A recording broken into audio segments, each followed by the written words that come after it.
Hi everyone, in front of me I've got HMD Skyline and let me share with you how to change video resolution on this device.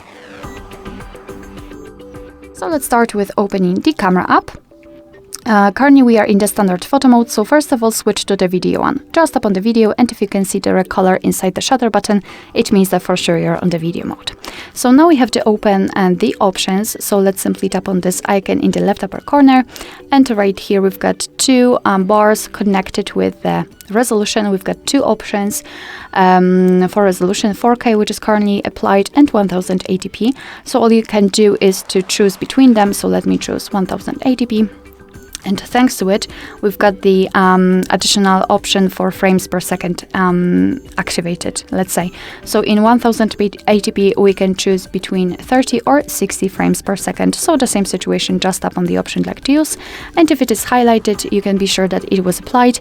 And from now on, your device will use the chosen resolution whilst recording a video.